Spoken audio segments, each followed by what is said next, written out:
પરિણામ પછી વિદ્યાર્થીઓને જાતિ સર્ટિફિકેટ માટે સમસ્યા થતી હોય છે। જાતિના પ્રમાણપત્ર માટે દિવસો સુધી લાઇનમાં ઊભા રહેવાનો વારો આવે છે।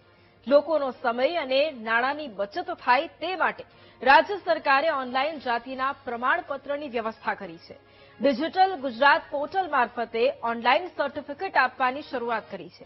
આવો જોઈએ કેવી રીતે તમે ઓનલાઈન જાતિનો દાખલો મેળવી શકશો। ધોરણ 12નું પરિણામ આવી ગયું છે અને વિદ્યાર્થીઓએ 3 થી 4 દિવસ લાઇનમાં ઊભું રહેવું પડે છે કાસ્ટ સર્ટિફિકેટ સહિત અન્ય સર્ટિફિકેટ મેળવવા માટે।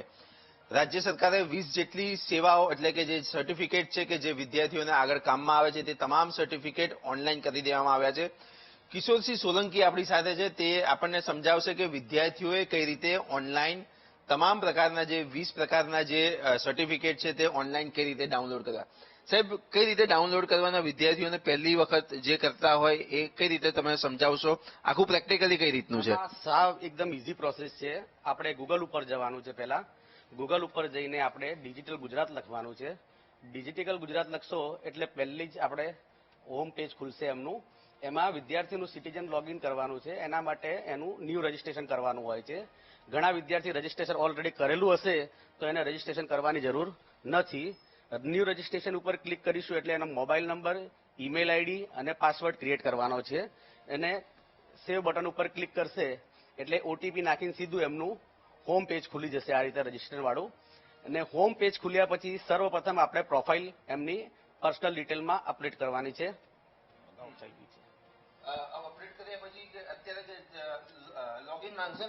લોગિન કરવાનું આવે છે। પછી લોગિન કરીશું આપણે અરજદારનું, એનો મોબાઈલ નંબર નાખીશું, એનો જે પાસવર્ડ હોય છે એ નાખીશું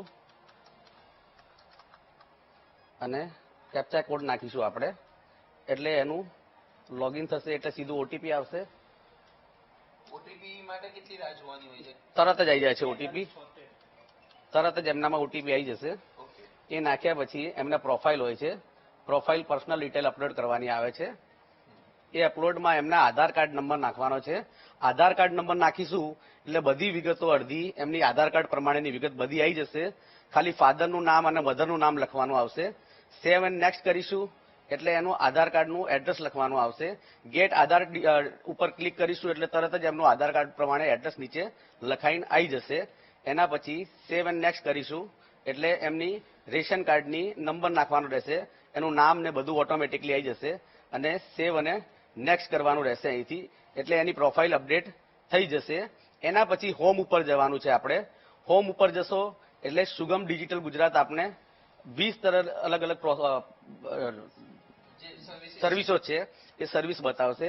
આપણે છે caste certificate SCBC developing caste welfare Sugam, એના ઉપર ક્લિક કરવાનું છે અને એના ઉપર એ ક્લિક કરશે એટલે સીધું એનું ફોર્મ ખુલી જશે। આ જે જાતિનું પ્રમાણપત્ર પ્રમાણે લખવાનું છે એમાં ખાસ નીચે લખ્યું છે નેમ પર સ્કૂલ લિવિંગ સર્ટિફિકેટ। LCમાં જે પ્રમાણે નામ લખવાનું હોય લખેલું હોય એ પ્રમાણે એમાં નામ લખવાનું રહેશે। એનું મધરનું નામ, ફાધરનું નામ એટલું જ લખવાનું આવશે। એના પછી આપણે નેક્સ્ટ કરીશું।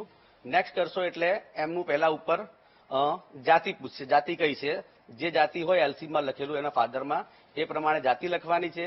અને એપ્લિકેન્ટ છે તો એનો જન્મ ક્યાં થયો છે એ લખવાનું છે LC પ્રમાણે। એના નીચે એના ફાધરની LC હોય છે, ફાધરના LCનો જન્મ જે લખેલો હોય એ પ્રમાણે એમાં જન્મ લખવાનો છે। ફાધરમાં જાતિ કઈ લખેલી છે એ લખવાની છે અને શેના માટે જોઈએ છે એ લખી દેવાનો આપણે। એના પછી નીચે ગ્રાન્ડ ફાધરનું કે જે બી એનું નામ સામે લખવાનું રહેશે। એના પછી નેક્સ્ટ કરશું એટલે જે ડોક્યુમેન્ટની જરૂરિયાત હશે એ પ્રમાણે ડોક્યુમેન્ટ અપલોડનો ઓપ્શન આવશે।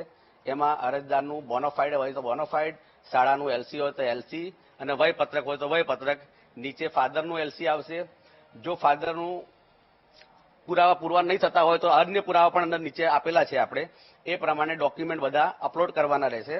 એ અપલોડ કર્યા પછી નીચે ટિક કરીને આપણે ફોર્મ સીધું સબમિટ કરવાનું રહેશે।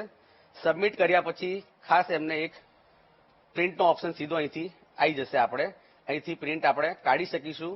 ત્યાંથી નહીં હોય તો હોમ ઉપર પણ એની અરજી બતાવશે। એ કર્યા પછી લાસ્ટ આપણે એક ઈ સાઇન ફોર્મ હોય છે એ કરવાનું ખાસ રહેશે। આપણે ઈ સાઇનમાં એક આધાર ઓટીપી એમનામાં આવશે, એ આધાર ઓટીપી નાખવાનો રહેશે એક ખાલી। એના પછી અરજદારનું ફાઇનલ ફોર્મ સબમિટ થશે. આ કેટલા મિનિટની પ્રોસેસ હોય છે? મિનિમમ 5 થી 10 મિનિટની પ્રોસેસ હોય છે. ઓટીપી નાખ્યા પછી સબમિટ કરશું. અરજદારનું સક્સેસફુલી ફોર્મ સબમિટ થઈ ગયું છે. વ્યૂ ઉપર ક્લિક કરી આપણે અરજીની પ્રિન્ટ આઉટ પણ કાઢી શકીએ છીએ અહીંથી.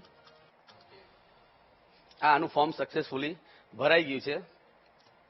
આ લોકો ઘરે બેસી શકે અને આ જે ભરાઈ ગયા પછી કેટલા કલાકની અંદર એમને આ મળી જાય છે ફોર્મ સર્ટિફિકેટ? એક જ દિવસના અંદર અમે અહીંથી 1 થી 2 દિવસના અંદર અહીંથી મંજૂર કરી દઈએ છીએ અરજી.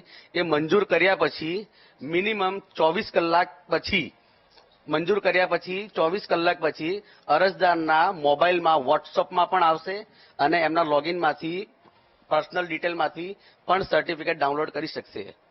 તો ચોક્કસથી આવી રીતે 20 જેટલી સેવાઓ અત્યારે રાજ્ય સરકાર દ્વારા ઓનલાઈન કરવામાં આવી છે અને સબમિટ થયાના 24 થી 48 કલાક બાદ ઓફિસમાંથી એને ફાઇનલાઇઝ કરવામાં આવે ત્યારબાદ જે તે અરજદાર છે તેના વોટ્સઅપમાં અથવા તો ડિજિટલ ગુજરાતના લોગિનમાં સીધું એ સર્ટિફિકેટ પણ ઇસ્યુ થઈ જાય છે અને ત્યાંથી તે ડાઉનલોડ અને પ્રિન્ટ પણ કરી શકે છે. આમ જે રીતે કલાકો સુધી વિદ્યાર્થીઓ અને વાલીઓ કલાક, 2 કલાક, 10 કલાક, 24 કલાક, 48 કલાક સુધી લાઇનમાં ઉભા રહેતા હતા તે લાઇનમાંથી હવે મુક્તિ મળી છે. કેમેરામેન આશિષ ડોડિયા સાથે પાર્થ જાની, વીટીવી ન્યૂઝ, અમદાવાદ. અત્યાર સુધી જે પ્રોસેસ જે ઓફલાઈન થતી હતી ત્યારે બધા વાલીઓને અને વિદ્યાર્થીઓને અહીંયા ધક્કા ખાવા પડતા હતા, કારણ કે અહીંયા આખા અમદાવાદ જિલ્લાના બધા અરજદારો હતા એ અહીંયાથી જાતિનો દાખલો મેળવે છે. જે સરકારે હવે એમને ઓનલાઈન કરી દીધી છે બધી સેવાઓ 20 જેવી. એ બધી સુગમ ડિજિટલ ઉપર બધી સેવાઓ ઉપલબ્ધ થઈ ગઈ છે.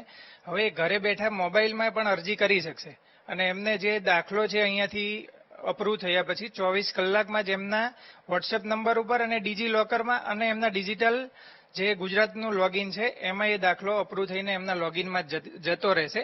એટલે હવે એમને અહીંયા જે ધક્કા ખાવા પડતા હતા ડોક્યુમેન્ટ્સ લઈને છેક દૂર દૂરથી આવવું પડતું હતું એની જરૂર હવે છે નહીં. હવે ઘરે બેઠા જે અરજી કરી શકશે અને ઘરે બેઠા જ એમના જાતિ પ્રમાણપત્ર એમના મોબાઈલમાં જ મળી જશે.